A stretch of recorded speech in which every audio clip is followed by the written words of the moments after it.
Buenas y bienvenidos, bienvenidas a este acto del Grupo de Economía Política Alternativa. Hoy presentamos a José Manuel Naredo, que, atendiendo a las palabras que usó Óscar Carpintero cuando recibió la distinción Fernando González Bernaldez, definió a Naredo como un economista intruso. ¿En qué sentido? En que es un economista que cuando ha investigado y se ha acercado a la realidad ha traspasado las fronteras del conocimiento económico.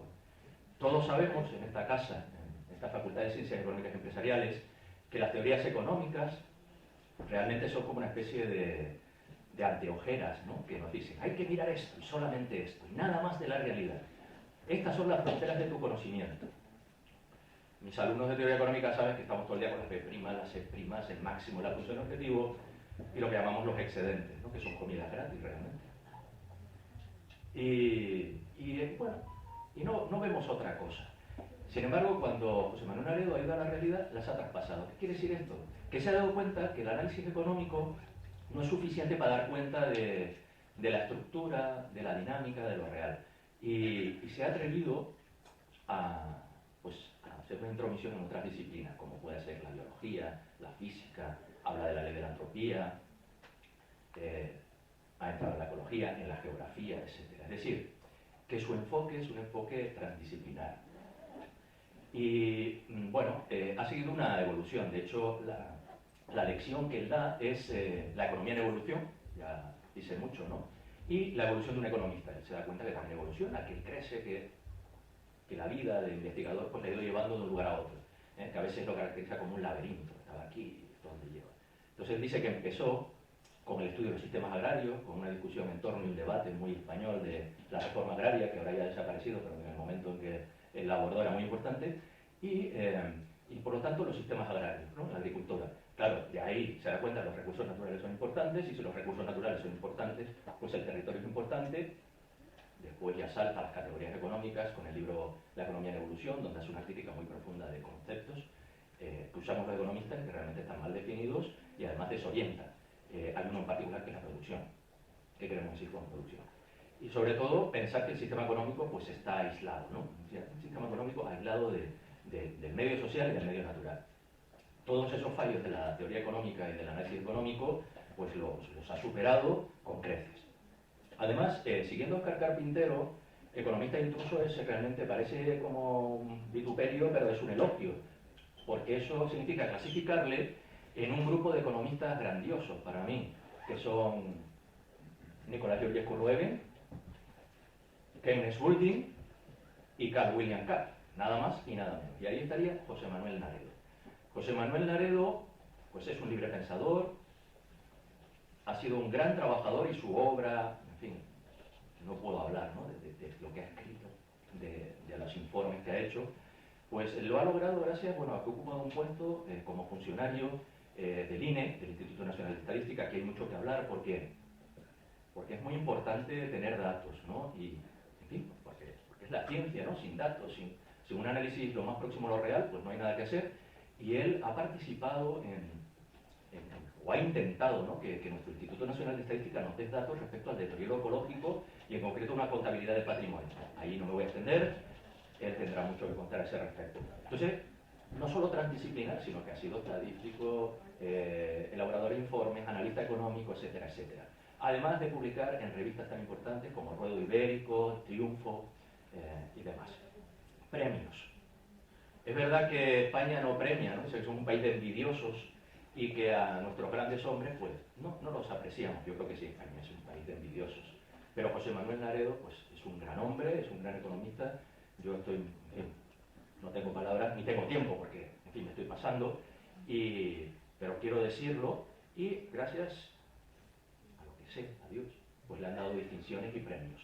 Tiene el Premio Nacional de Medio Ambiente, tiene el Premio Internacional de Geocrítica, tiene el Premio Panda de Oro con motivo del 50 aniversario de la WWF.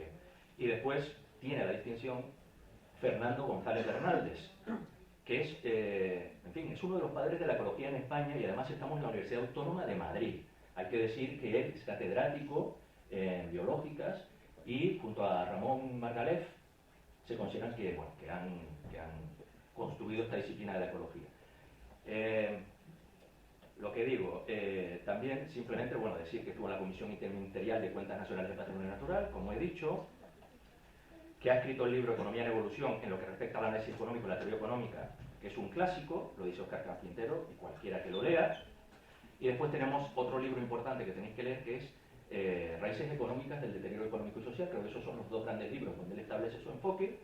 Y este enfoque nosotros, que el ecointegrador, transdisciplinar, y que creo que ha dado lugar a lo que puede ser una nueva escuela, en la cual yo intento colaborar en lo que puedo, dirigida por Óscar Carpintero, por la FUEM, por Santiago Cantalapiedra, que es el grupo de economía inclusiva, es decir, de tener una visión más amplia de la economía y, desde luego, no romper el lazo de la economía con la naturaleza. Y entonces, bueno, voy a decir simplemente unas frases, ¿no? Bueno, respecto a Naredo. Perdonadme que me extienda tanto, es que no puedo evitarlo, ¿no? Teniendo aquí a Naredo. Pero bueno, quien quiera estudiar a Naredo, que visite el Rincón de Naredo, que es su página web, ahí lo tiene todo, tiene una autobiografía muy extensa. De esa autobiografía os voy a leer esto. Dice, el crecimiento, hoy he hablado en clase de crecimiento, el que sea, el crecimiento de la función objetiva, lo que quiera es crecer, ¿no? Eso de crecer siempre, alcanzar el máximo. Nos dice Naredo, es por naturaleza insostenible al toparse con las limitaciones planetarias y con una ley de la entropía que evidencia que en el mundo físico no se pueden sacar euros a pesetas, como sugiere el enfoque económico ordinario, al ignorar los deterioros que ocasiona el proceso económico. Bueno, pues, que sepáis que yo les he puesto a mis alumnos un trabajo donde tienen que estudiar el máximo de la función objetiva, donde un banco da 3 euros por un año. Con lo cual, en fin, yo pecador. Bueno, pues eso es lo que está diciendo José Manuel Naredo, que no puede ser. Además hay una cosa que quiero destacar, y con esto ya concluyo, y que me encanta. Naredo tiene una visión muy optimista del ser humano, del hombre, pese a todo, ¿no? Porque él no está dispuesto a que haya una separación del hombre con la naturaleza. Eso me parece importantísimo. Nosotros somos parte de la naturaleza, creamos la naturaleza, y no estamos ni condenados ni por una maldición a destruirla. Y hay un ejemplo que eso ya, en fin, yo lo he escuchado y siempre me ha llamado mucho la atención de Naredo, ¿no? Me ha encantado. Y es que hay una ecología, ¿no? La dehesa extremeña, ¿no? Un mundo ecológico que es naturaleza y que lo ha creado el hombre. Y que eso, pues es un ejemplo de que no tenemos por qué seguir por el camino que andamos. Y además eso de que existe la naturaleza ahí dando servicios ambientales, y bueno, pues eso es muy criticable porque los servicios ambientales los podemos generar nosotros. No me quiero extender más.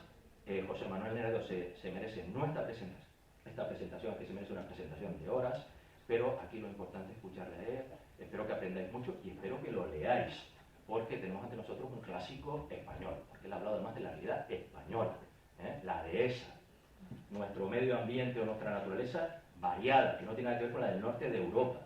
Y en fin,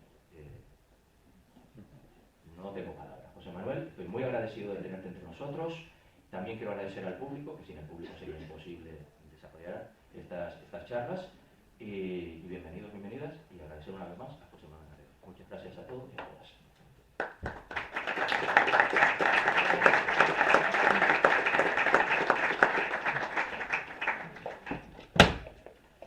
Bueno, muchas gracias, Julián, por invitarme y por esta presentación. Lo que pasa que después de esta presentación, pues a ver si voy un poco a defraudar al auditorio, porque después de esta presentación, pues espero que, bueno, he preparado esta presentación con ánimo de no defraudaros, vamos, pero a ver si lo consigo. Entonces, en primer lugar, pues quiero empezar señalando varios marcos generales. Primero, pues presupuestos generales, pues la ideología orienta nuestros enfoques, percepciones y comportamientos. Es como el vehículo espontáneo, pues que nos arrastra y muchas veces pues sin darnos cuenta. Y entonces un determinado enfoque pues subraya ciertos aspectos, incluso hasta puede cuantificar ciertos aspectos, pero por fuerza siempre eso es a costa de soslayar otros. Y entonces eso es lo que en gran medida viene haciendo la ideología económica dominante, que contribuye más a soslayar ciertos aspectos. aunque por mucho que trate de profundizar en otros, pero la función principal se va haciendo cada vez más, yo creo, esa función de encubrir ciertos aspectos. Y entonces la percepción del presente y del pasado condiciona la imaginación del futuro y las posibilidades de cambio. Es decir, si vemos toda la historia con el mismo cristal de la idea usual de sistema económico actual, de sistema político, etcétera, no hay futuro, se acaba la historia, es una foto fija del presente. Dices, entonces, claro, es que resulta que habrá que relativizar porque esta ideología, porque para trascender la ideología económica dominante, lo que hay que hacer es relativizarla viendo que no existió ni fue dominante en el pasado y por lo tanto no tiene por qué seguirlo siendo en el futuro, ¿no? Y bueno, en realidad vamos a ver después que eso es lo que he hecho en el libro La economía en evolución, que se llama Historia y perspectivas de las categorías básicas del pensamiento económico. Es decir, ponerlas precisamente en perspectiva histórica, viendo cómo no existían, cómo fueron surgiendo, cómo evolucionaron y cuáles pueden ser las perspectivas, ¿no? Bueno, vamos a concretar más un poquito el contexto. Entonces, es que el discurso crítico,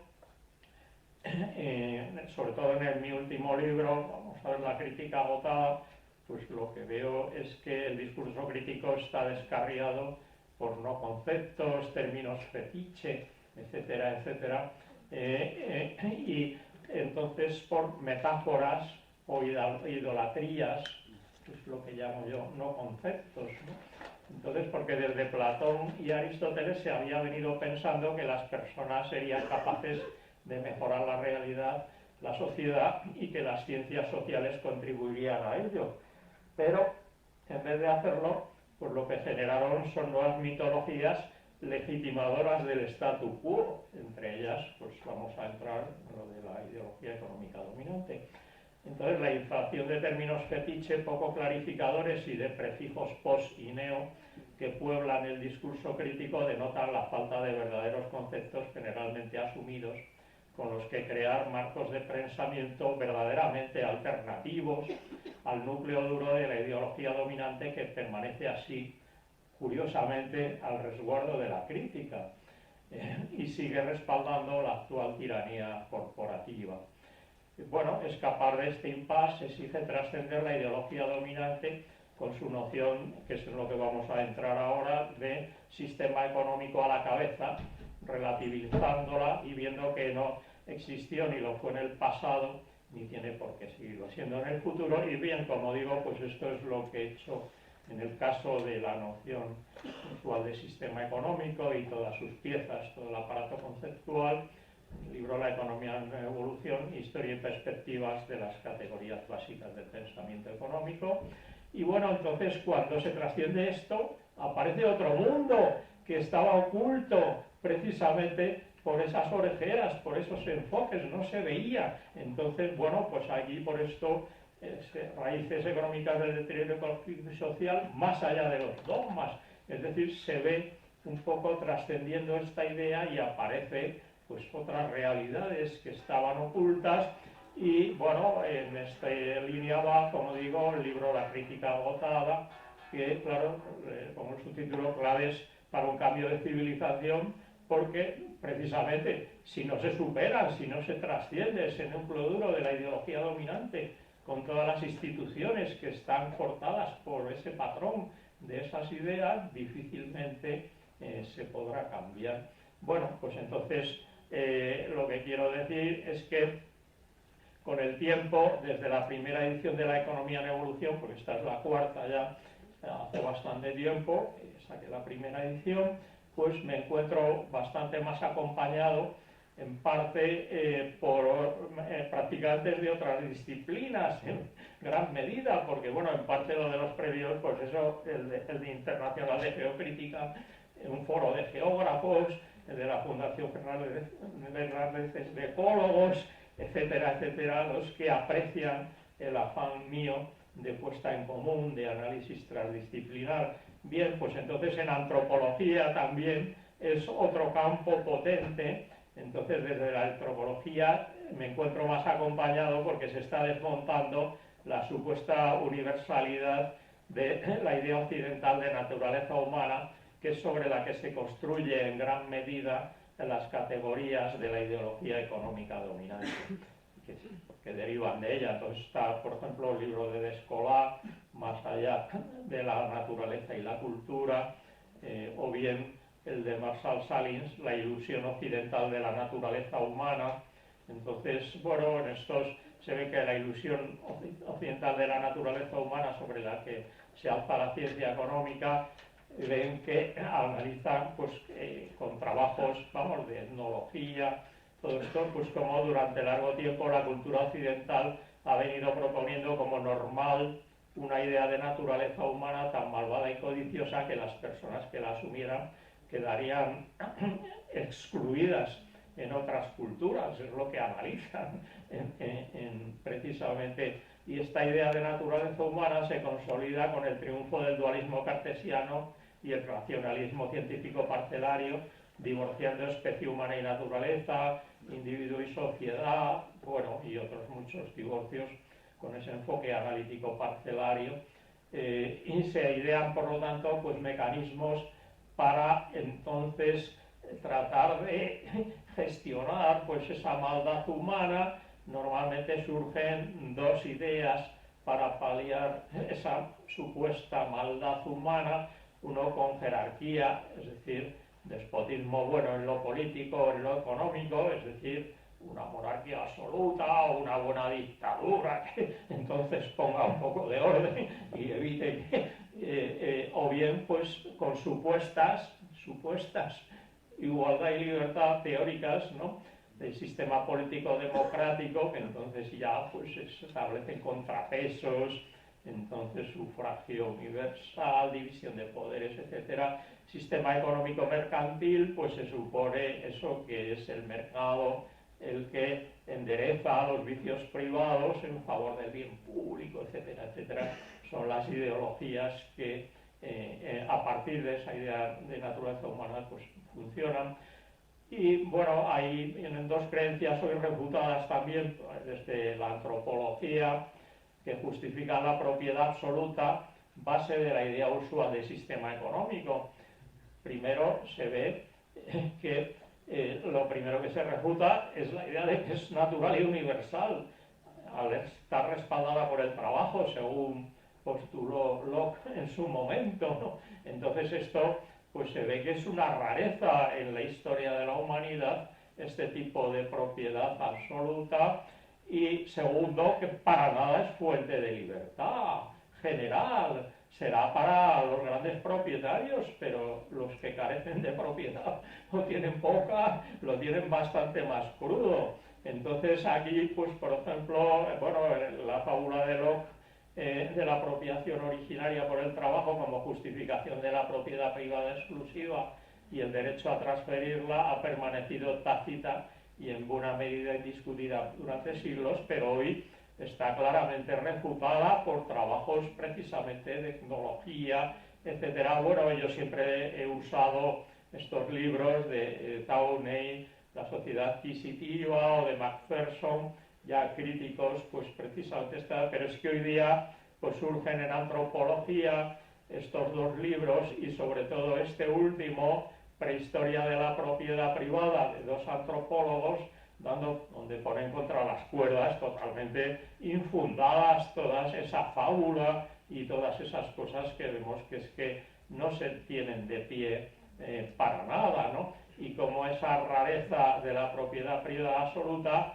y se justifica por todo esto, ¿cuándo?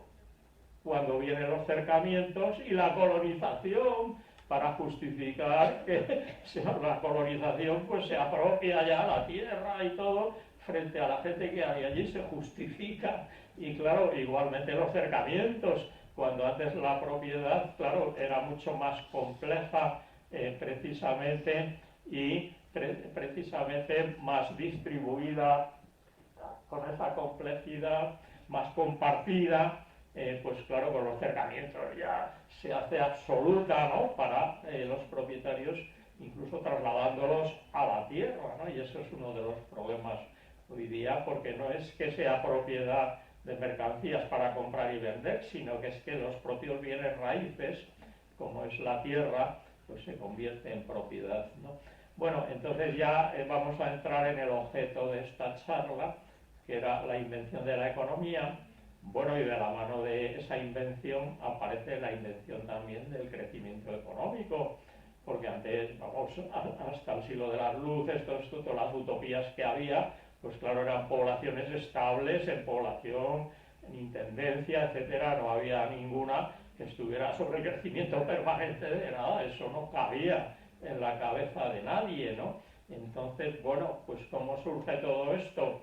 Bueno, me podéis decir, bueno, pero la economía, pero si es que eso siempre ha existido, ya desde Aristóteles, que ya decía, y tal, bueno, hombre, sí, se podía hablar pues del comercio, del dinero y de todas estas cosas, ¿no?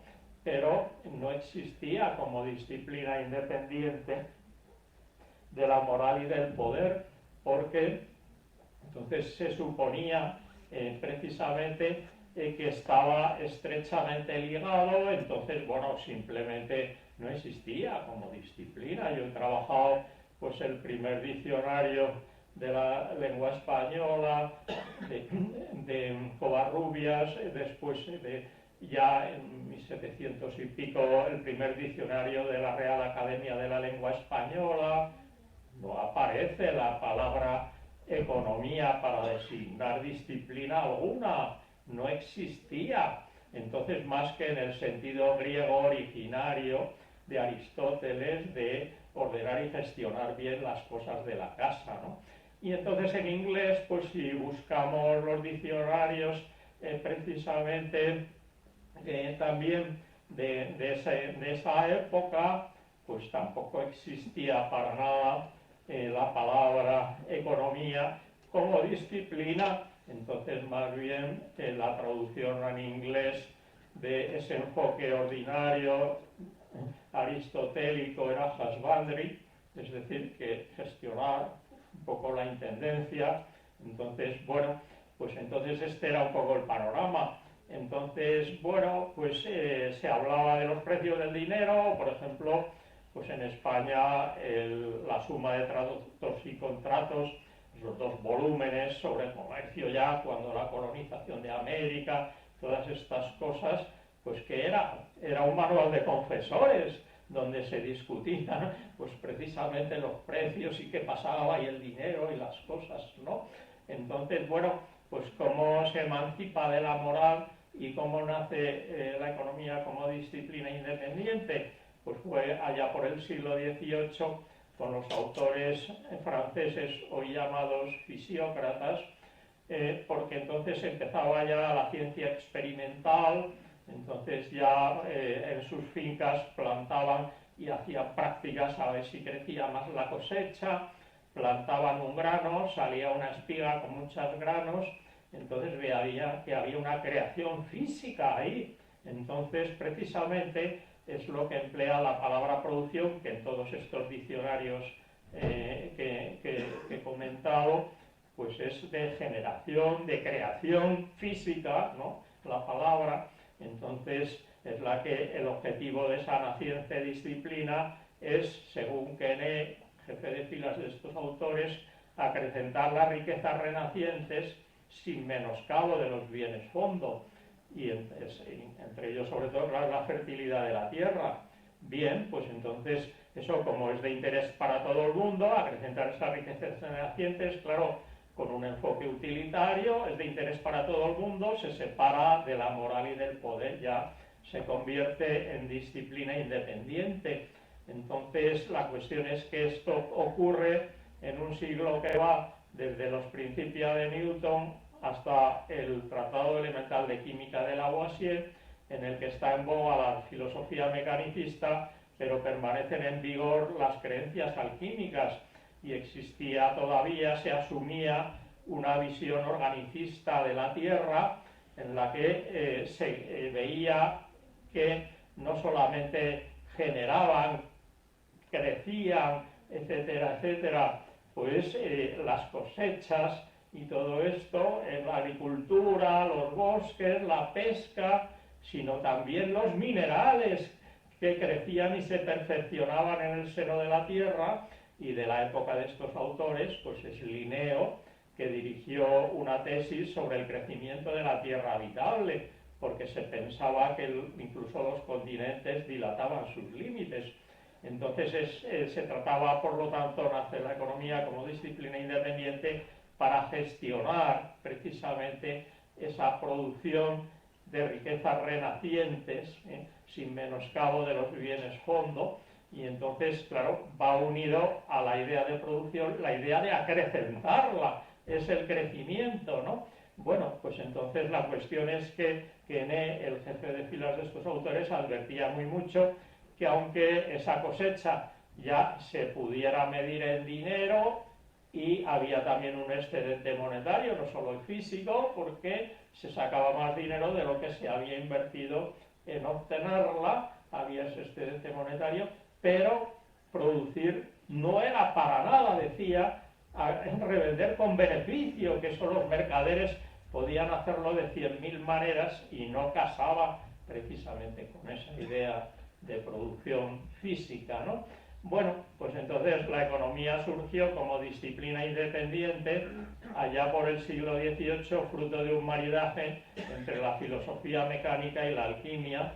Basó su idea de sistema económico sobre el afán de acrecentar la producción de riquezas renacientes sin menoscabo de los bienes fondo, acorde con la vieja visión organicista del mundo.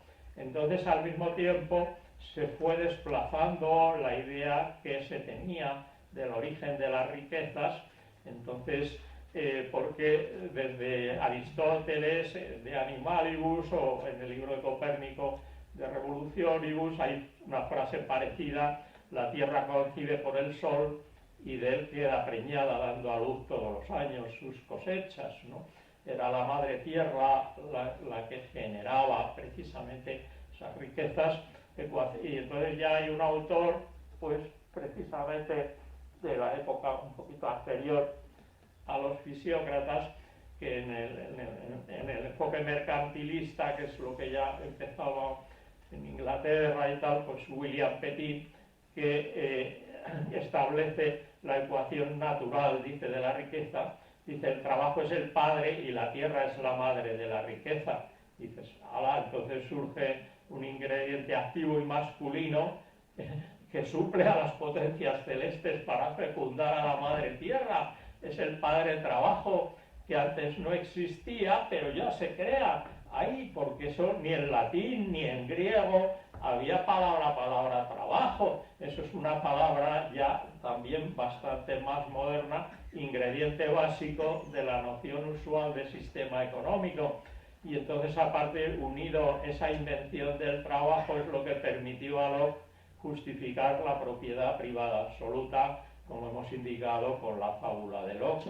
Pero entonces ya el desplazamiento ya es más absoluto cuando Adam Smith, se le considera el padre fundacional de la economía política. En la primera frase de su libro La riqueza de las naciones es esta: dice, el trabajo anual de cada nación es el fondo que la surte de todas aquellas cosas necesarias y útiles para la vida. Entonces, de pronto vemos que el trabajo monopoliza la creación de riqueza. La cuestión está en que dices, alá, ¿qué lavado de cerebro?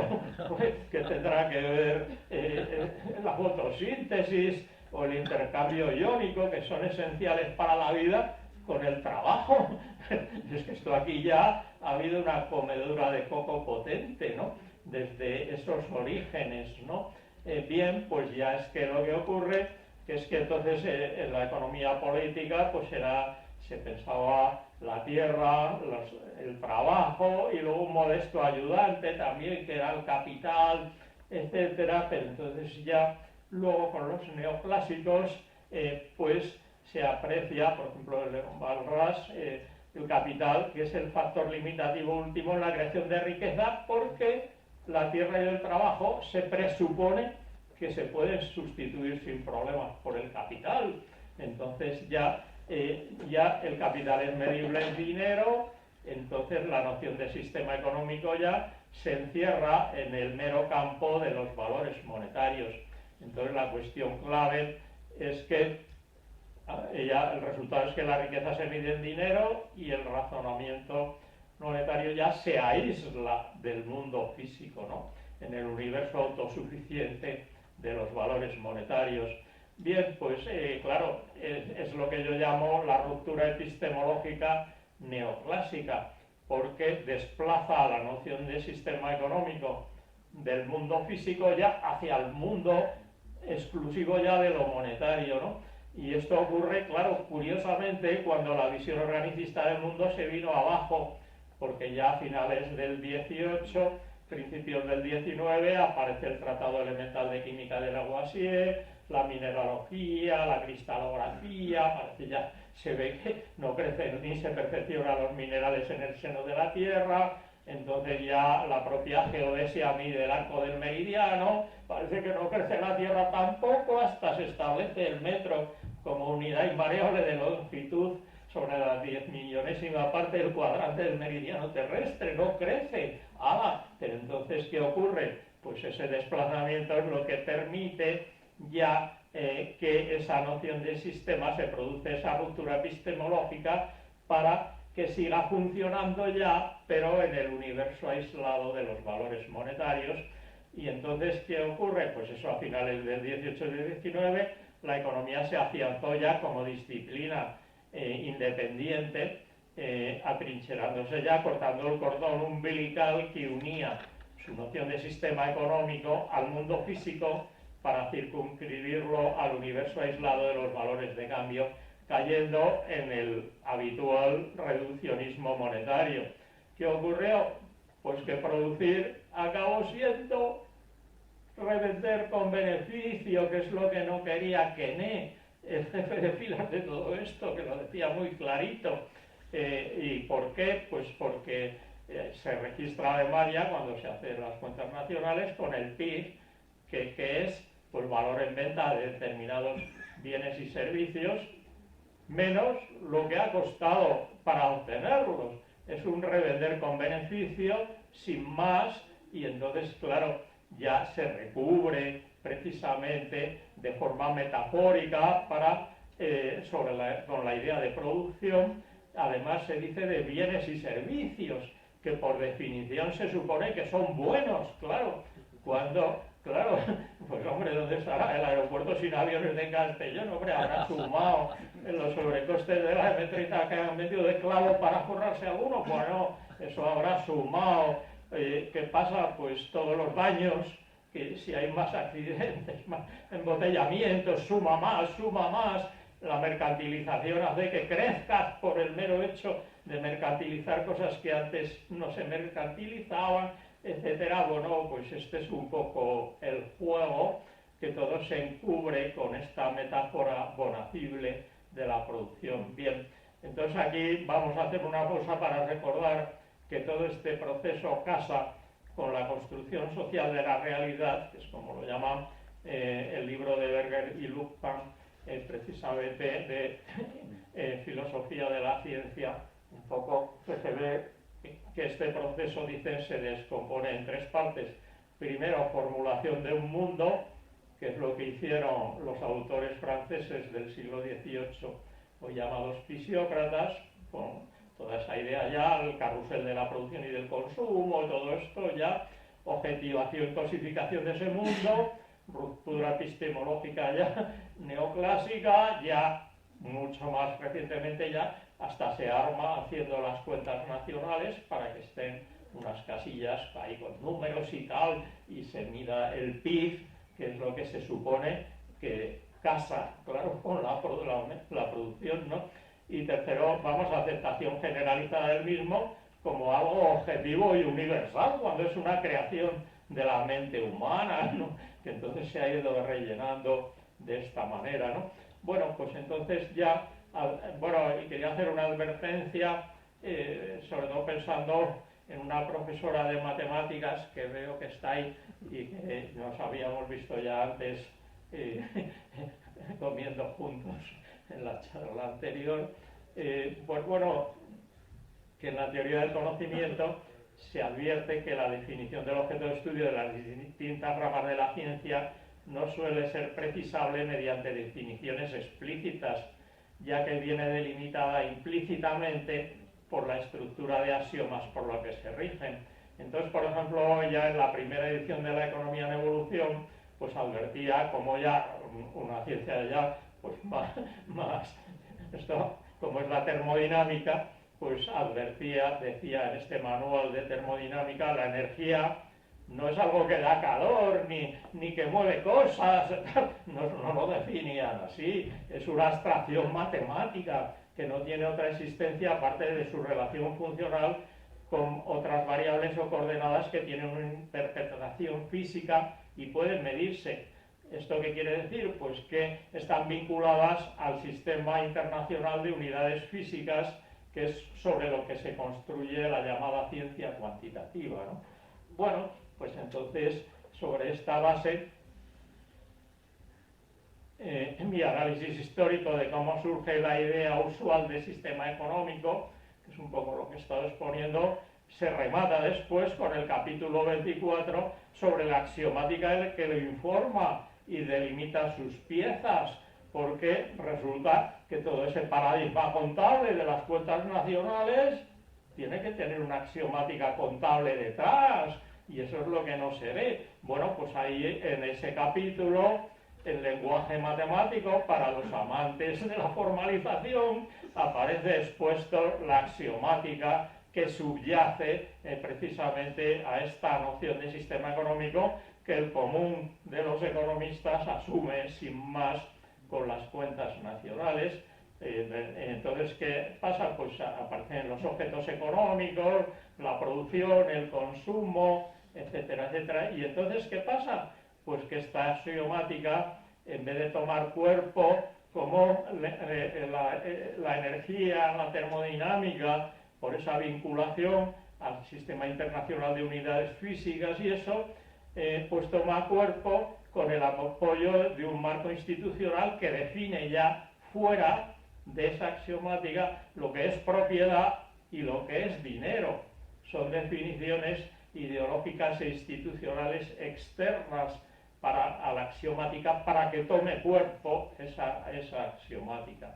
Bien, bueno, pues entonces ya se presupone que el sistema otorga a los propietarios poder de disposición exclusiva sobre sus propiedades y se presupone, como ya hemos apuntado un poquito, que el sistema de propiedad absoluta es el bueno, mientras que los anteriores, más complejos y compartidos, son malos o inmaduros, etc.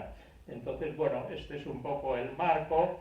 Quiero advertir, bueno, sobre todo el remate claro, de formalización, pues para que se sepa de lo que estamos hablando, y entonces, claro, nos damos cuenta que el objeto de estudio, los objetos económicos, lo que es producción, lo que es consumo, incluso lo que es trabajo, son objetos teóricos.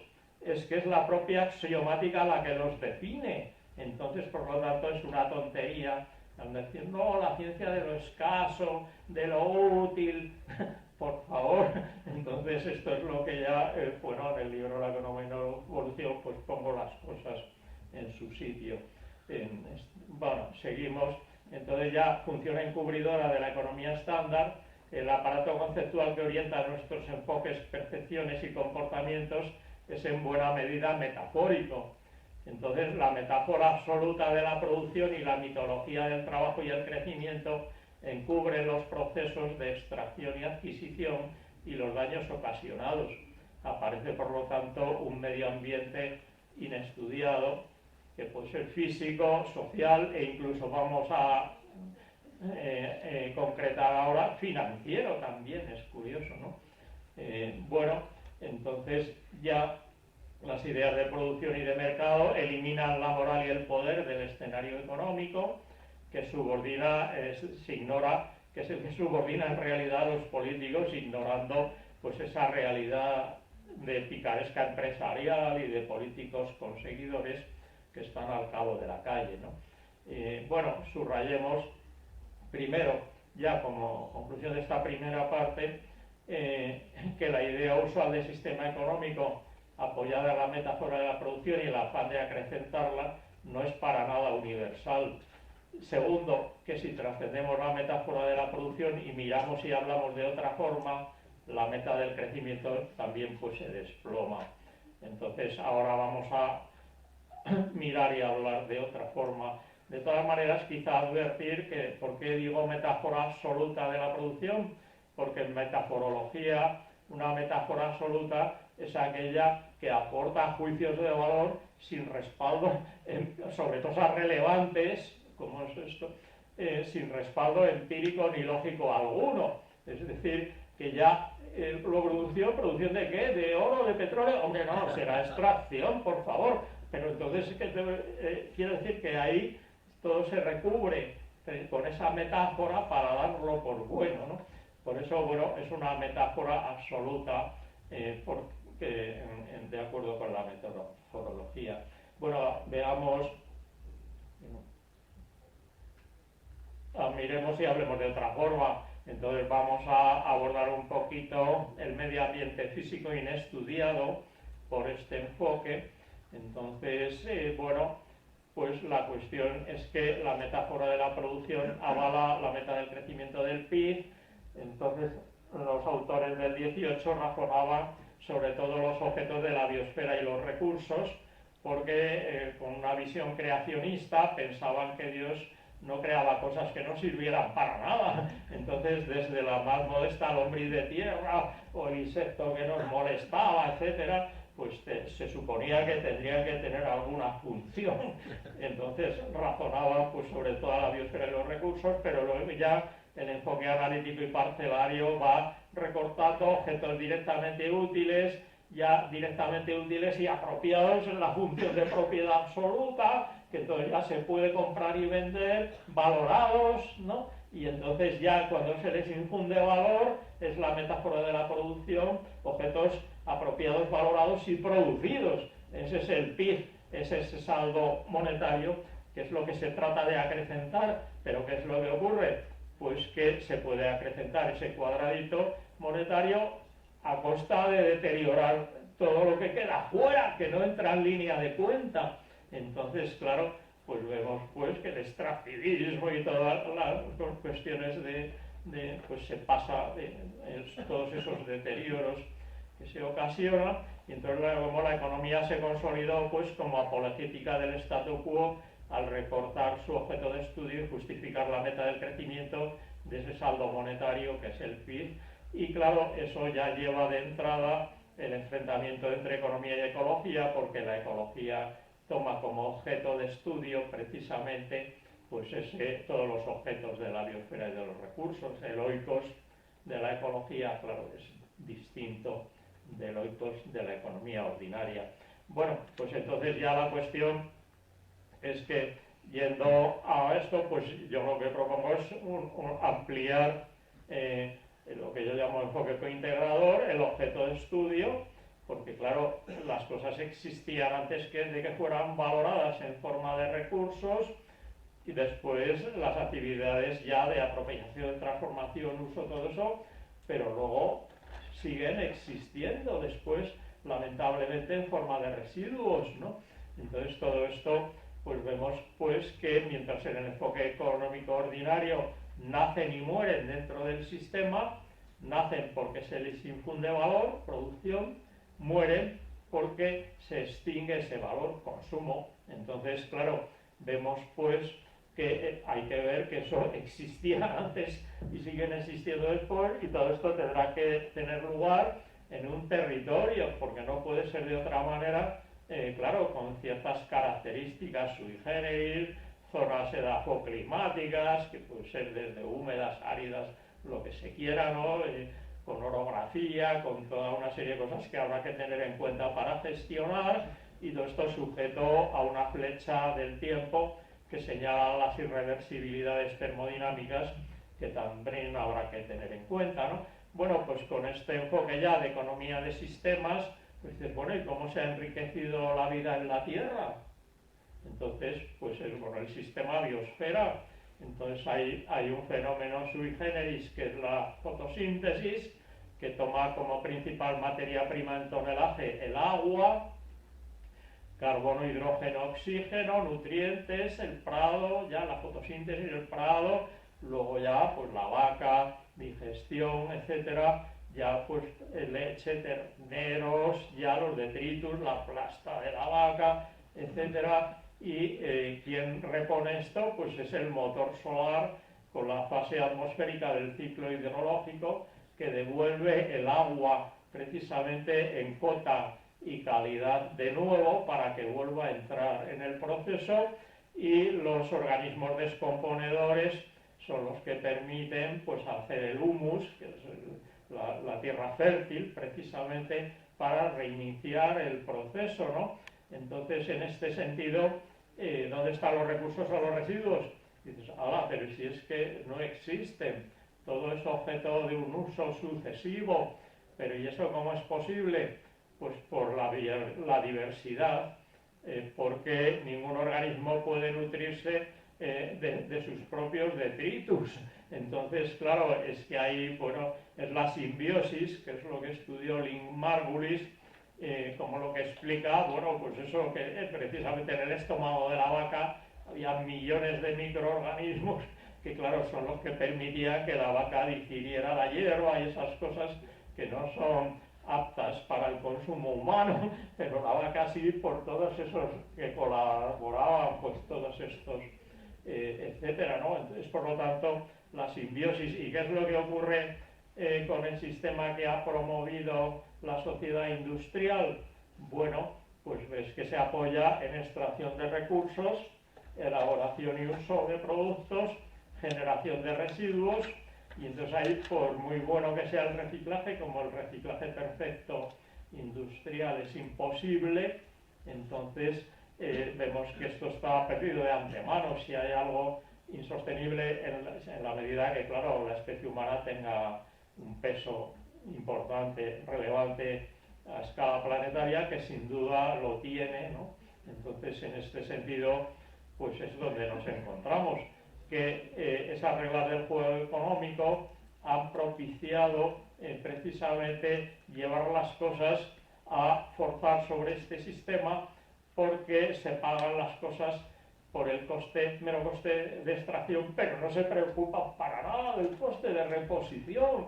Cuando ya se ha extraído el petróleo, se ha quemado, ya ¿quién se preocupa de reponer otra vez el petróleo o esas rarezas que son los yacimientos minerales? Reponerlos otra vez, para nada. Se están liquidando pues todas esas rarezas que nos otorga la corteza terrestre sin más, sin pretender, o en agricultura se está forzando a la insostenibilidad, sobreexplotando acuíferos, esquilmando suelos, etcétera, etcétera, etcétera, ¿no? Entonces, bueno, pues este es un poco el paso en falso de que se ha forzado hacia el extractivismo, la civilización industrial. Y bueno, ¿y dónde estamos ahora? Bueno, no puedo, no era el objeto de esta charla, pero sí simplemente advertir que últimamente, con el pretexto de las nuevas tecnologías y precisamente la reconversión energética, se ha forzado una obsolescencia precipitada, que lo que ha generado es que desde el 2000 se dispare el extractivismo de un modo exponencial impresionante. Entonces es ese falso paso tecnológico que decía Commoner en los 70 de la civilización industrial, que se apoyaba en meras extracciones de la corteza terrestre para seguir haciendo más cosas que requerían más extracciones de la corteza terrestre, etcétera. Entonces ahí eso es lo que se ha forzado. ¿Y todo esto para qué? Pues bueno, descarbonización, tal. Dices, ¡hala! Pero si es que los combustibles fósiles, ¿y qué es lo que más ha crecido? El carbón, que se ha multiplicado por 2 desde el año 2000. Entonces, bueno, es que esto parece un chiste de Lepe, más bien. Entonces nos damos cuenta que estamos metidos en una espiral donde hay una falta, claro, de percepción crítica con esos enfoques analítico-parcelarios, Y bueno, entonces esto lo que estamos forzando es a nuestro planeta. Las reglas del juego económico empujan a la Tierra hacia un estado muerto que llamamos Tanadia, que es lo que yo empecé a trabajando con Antonio Valero para ver cuál sería la composición de este estado de máxima entropía del planeta Tierra hacia el que la especie humana lo está empujando a marchas agigantadas. Es un planeta que estaría ya con ausencia de recursos minerales, porque esas rarezas ya se han ido extrayendo y ya disipando, sin combustibles fósiles, porque ya se han quemado todos, entonces con una atmósfera e hidrosfera degradadas y sobrecalentadas por el cambio climático. Entonces este es un poco, si queremos hablar de sostenibilidad, pues tendremos que ver en qué medida nos vamos acercando o no hacia Tanatia, que es un poco el problema, ¿no? Entonces que cada vez estaremos con una base de recursos más degradada, entonces todo eso pues será cada vez más problemático el seguir manteniendo la intendencia, entonces con ese deterioro planetario en general, ¿no? Bueno, entonces ahora ya vamos a pasar a el medio ambiente financiero, que era, porque ahí voy a obviar el otro medio ambiente sin duda importante, pero el medio ambiente social que genera este enfoque, ¿no? Entonces, bueno, la metáfora de la producción soslaya que el proceso de financiarización desplazó además la creación de valor desde la fabricación y venta de mercancías, que es un poco lo que estudió sobre todo Marx, como extraía la plusvalía y tal, con esa fase de fabricación y venta de mercancías, hacia la de activos patrimoniales, permitiendo que el sistema financiero dé más poder a los poderosos. Entonces se ignora en general que el desarrollo no es cosa de producción, sino de poder y posición. Entonces vamos a ver que la creencia, que es lo que se ha infundido con ese enfoque económico ordinario, que un país desarrollado es un país muy productivo, que ahorra mucho y puede prestar al resto del mundo, oculta la realidad de que un país desarrollado es el que ejerce su poder como atractor de capitales, recursos y población del resto del mundo por los diferentes caminos que vamos a apuntar. Esto además, esta creencia se revienta desde dentro por la paradoja de que el país más rico de la Tierra, que es Estados Unidos, curiosamente es el más endeudado.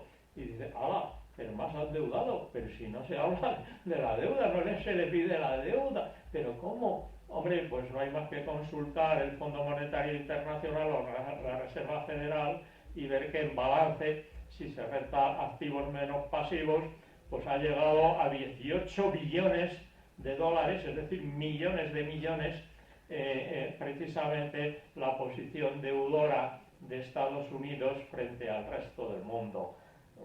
Bueno, ¿por qué es esto así? Bueno, porque emite en gran medida lo que se llaman pasivos no exigibles.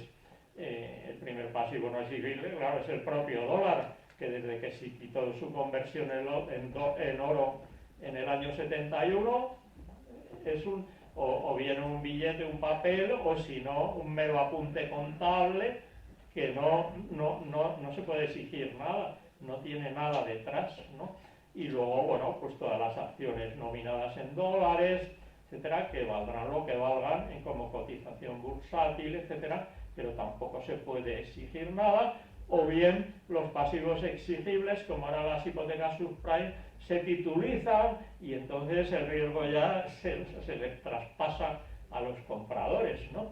Entonces, bueno, pues con esto es lo que Estados Unidos ha culminado con esos 18 billones de dólares. Ahí el último dato, he mirado a ver si estaba el 2023, todavía no está, pero el 2022 se inflexiona. Digo, ¿y qué pasa y tal? Y bueno, he mirado en balance un poco el detalle y resulta que, claro, se ha metido en un lío que, claro, ya pues los rusos, los chinos, estos no le compran los pasivos que antes compraban, que emiten. Entonces quizá aquí se produzca una inflexión precisamente en este panorama, ¿no? Bueno, pues entonces vamos a ver que si se trasciende la metáfora de la producción, otros mundos aparecen que estaban encubiertos. ¿Cómo se caracteriza un país desarrollado trascendiendo la metáfora de la producción? Panorama comercial. Bueno, pues porque cuenta con una relación de intercambio favorable frente al resto del mundo. Es decir, que es un poco lo que con Antonio Valero hemos trabajado y habíamos bautizado con el nombre de regla del notario, para formalizar el hecho de que con los criterios de valoración actuales, las fases finales de elaboración y comercialización y venta son las que se llevan la parte del león del valor generado. Entonces, claro, pues eso, trepando hacia esas fases, es lo que es un país desarrollado. Entonces, porque se ocupa en obtener esas cosas que tienen una relación de intercambio mucho más favorable, lo que quiere decir que todos los otros la tienen desfavorable. Entonces, claro, si unos están arriba es que otros están abajo. O bien, panorama financiero, pues como es el caso de Estados Unidos, básicamente atrae capitales del resto del mundo, ya he dicho, emitiendo pasivos no exigibles o titulizando los suyos exigibles, es decir, magnificando pues, la solvencia de lo que emite, ¿no? Entonces, claro, bueno, pues eso quiere decir que hay otros países que se le escapan los capitales porque precisamente se van ahí, no ya a los bancos, por supuesto, pues de Nueva York o de Suiza, sino que los propios mercados internacionales pues compran todas estas cosas con los fondos de inversión, de pensiones, etcétera, etcétera, ¿no? Y mantienen pues este panorama físico. Bueno, sobre todo los países cuna de la revolución industrial, Europa básicamente, y sobre todo también Japón, pues son claramente deficitarios en recursos y excedentarios en residuos respecto al resto del mundo. Luego, bueno, habría que matizar, algunos pues a lo mejor tienen muchos recursos, territorio, digamos, por ejemplo, Noruega o Australia, ¿no? Entonces, en ese sentido, son exportadores netos, pero vamos, la cuestión es que estos países se gestionan bien esos recursos, no se lo ceden a transnacionales que saquen la parte del león y entonces les dejen por ahí un poco algo de miseria en este juego, ¿no? Bueno, entonces, bueno, y quiere decir que eso es que entonces los ricos es porque pueden usar el resto del planeta como base de recursos y sumidero de residuos, es decir, que claro, por eso existe ese otro mundo para que pueda haber esas metrópolis, etc. Panorama demográfico, bueno, atrae población del resto del mundo porque a otros, claro, se les escapa la población. Y entonces, en ese sentido, yo desde hace tiempo pues ya he aplicado el enfoque depredador-presa para analizar las relaciones entre los territorios. Entonces, ahí hay que advertir que es mucho más útil, claro, que el enfoque bonacible de la producción y de todo esto para ver lo que está pasando. Entonces, ahí lo primero que apliqué fue el libro Extremadura saqueada, hace ya bastante tiempo. Se veía como, aparte de vender a precio de saldo pues los recursos naturales, pues luego el sistema financiero succionaba el ahorro extremeño para invertirlo ya en Madrid, Barcelona, etcétera, etcétera, ¿no? Entonces, y ya, bueno, en este otro era ya una aplicación a escala planetaria, con este libro que promoví para el 50 aniversario de un simposio muy potente que tuvo lugar en California en el año 55, promovido por geógrafos, Carl Sauer, participó Lewis Mumford, etc. Entonces, en homenaje a ese simposio. Bueno, aquí abajo lo tengo puesto que estos libros se pueden bajar desde la página web mía, elrincondenaredo.org. Bueno, entonces ya medio ambiente monetario inestudiado, es la gran paradoja. Entonces, la ciencia del lucro, si la economía es la ciencia del lucro, no clasifica ni jerarquiza las formas de lucro, dice, claro, pues con la metáfora de la producción, las da por buenas y defiende su crecimiento al agregarlas sin más en el PIB todas ellas y darlas por buenas, o las ignora, que son las que no aparecen en la noción de producción, que es la compraventa de activos patrimoniales, precisamente de bienes inmuebles, acciones, etcétera. Entonces, bueno, esto es lo que aclaré en el libro Taxonomía del lucro, precisamente para clasificar y jerarquizar las formas de lucro. Entonces, que es un poco, curiosamente, es que me sorprendió rápidamente cómo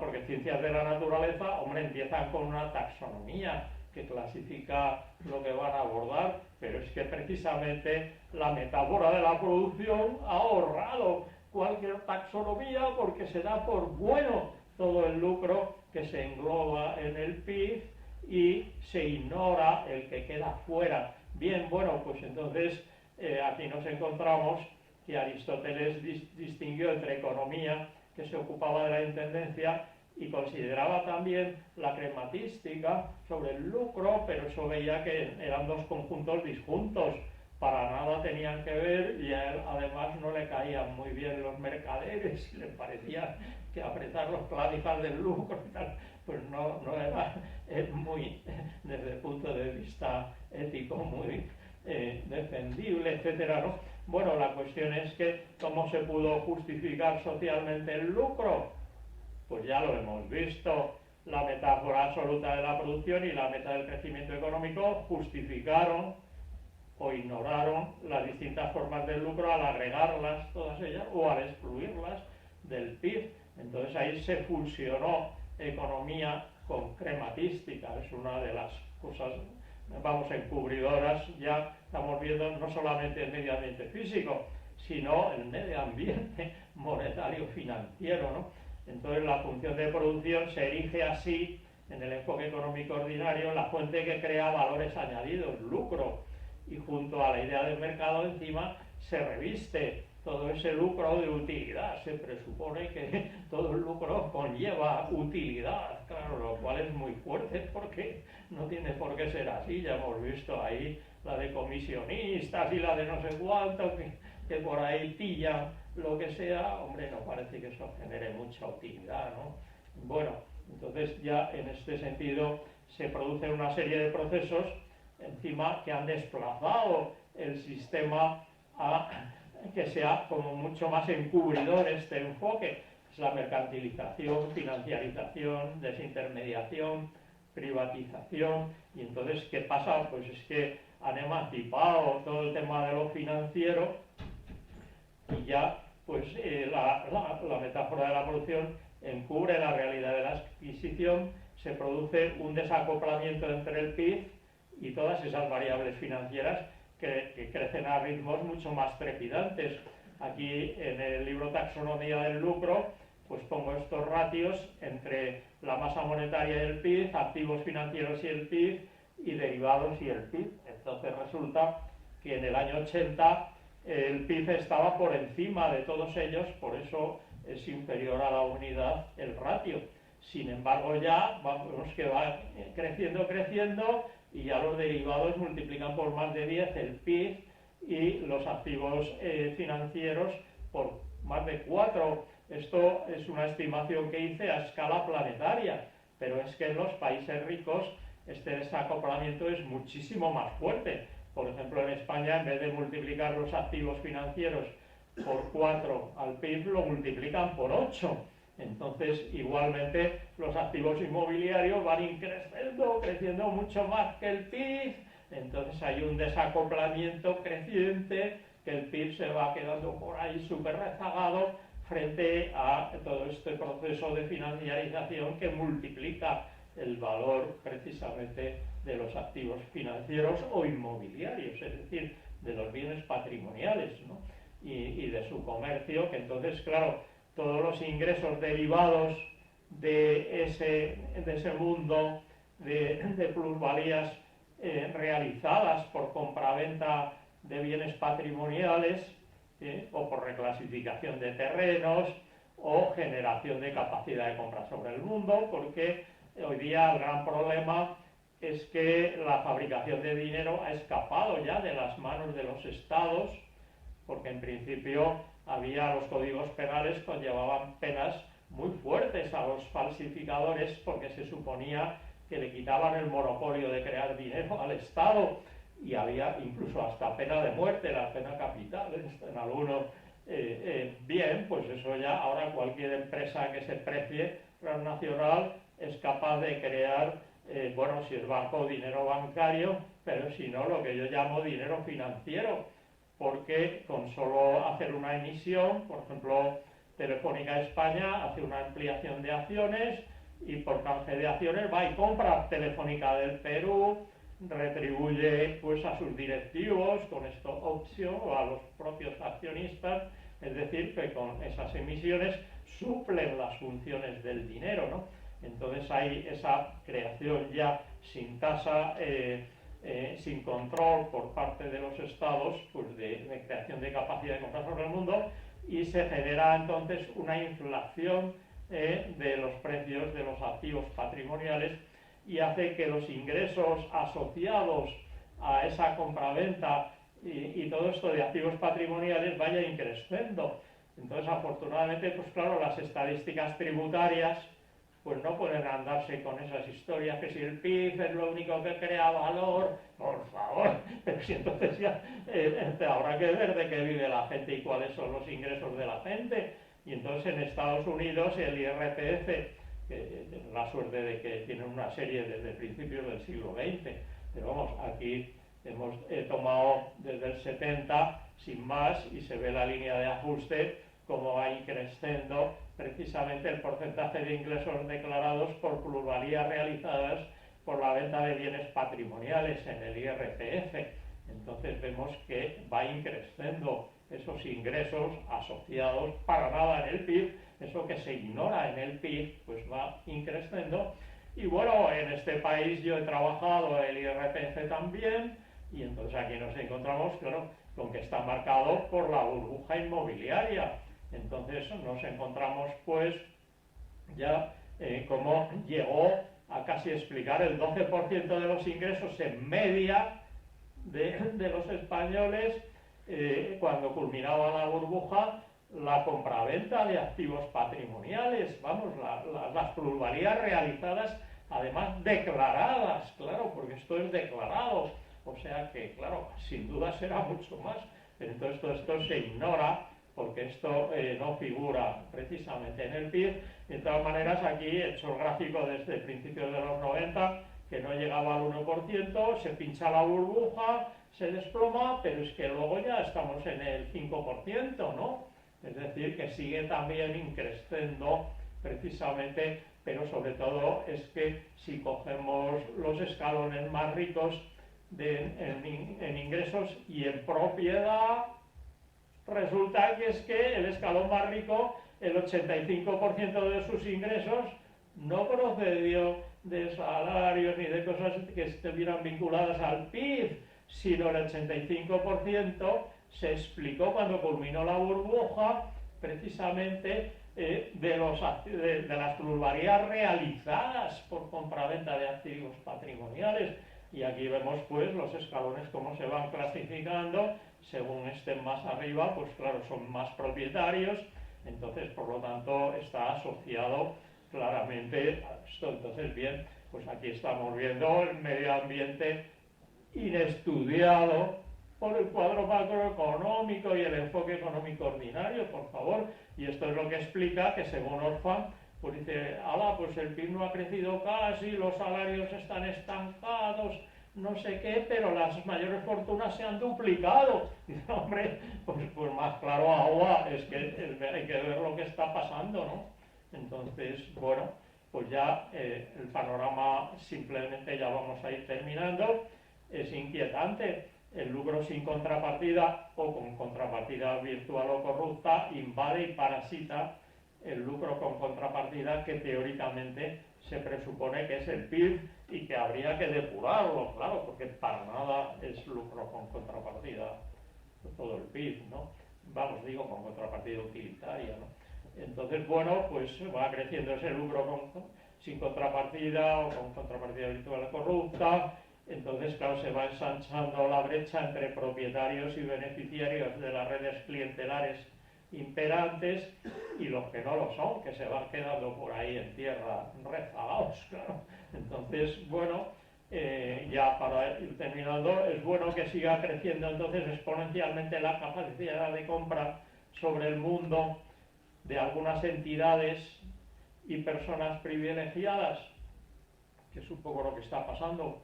Hombre, pues no parece, y es más con esa propiedad absoluta.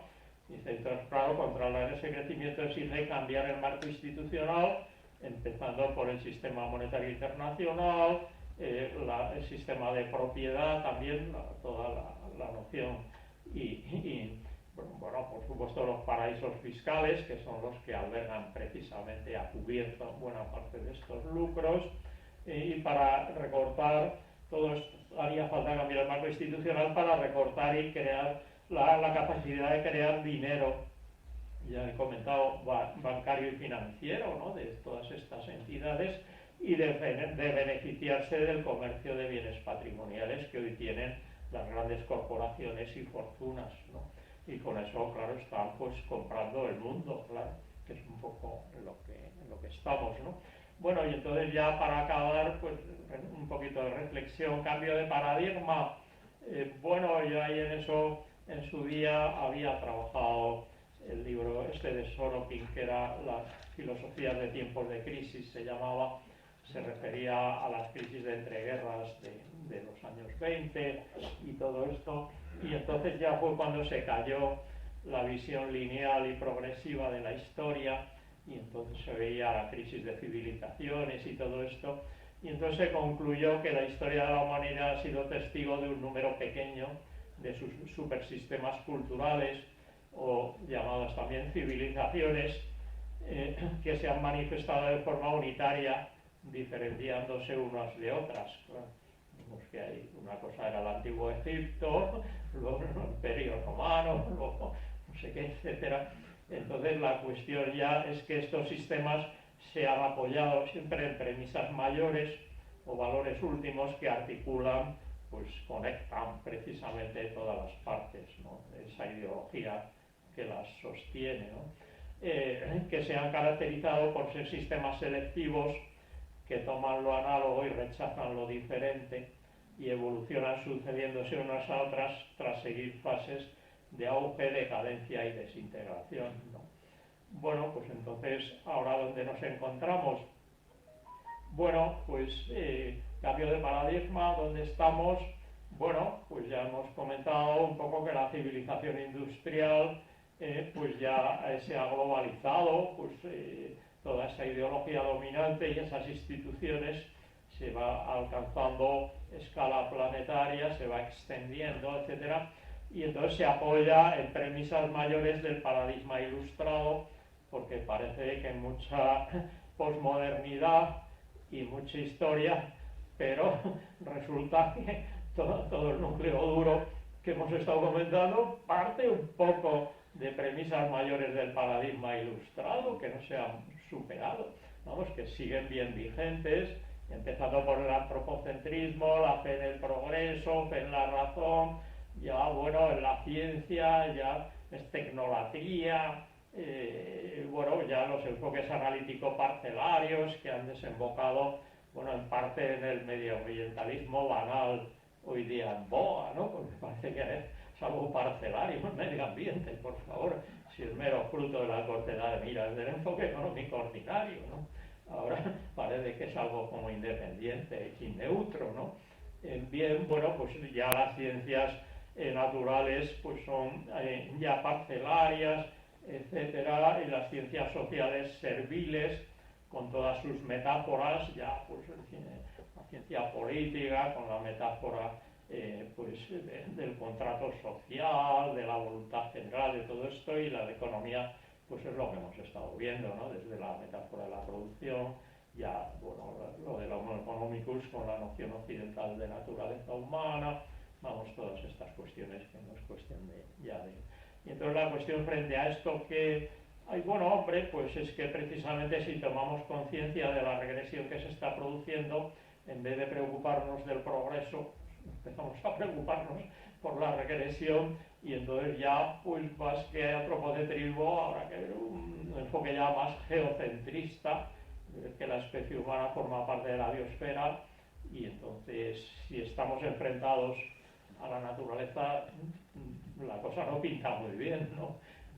Con el tamaño que tiene la especie humana. Entonces, bueno, pues más bien será, recordemos lo de la simbiosis y esa puesta en común. Entonces tendríamos que ya potenciar ciencias naturales y sociales integradoras, es por lo que yo llamo paradigma ecointegrador, porque entonces con la misma, frente al enfoque analítico parcelario, pues es ya integración, entre otros, pues claro, por supuesto, de economía y ecología, es decir, que esa biología de sistemas que es la ecología, pues entonces debe converger con la economía, porque claro, la especie humana forma parte de la biosfera, pero ahí tiene singularidades institucionales tan fuertes como hemos indicado, como el dinero y la propiedad. Pues claro, habrá que considerarlos para gestionar razonablemente todo esto, con un enfoque transdisciplinar integrador, integración especie humana y naturaleza, ya digo,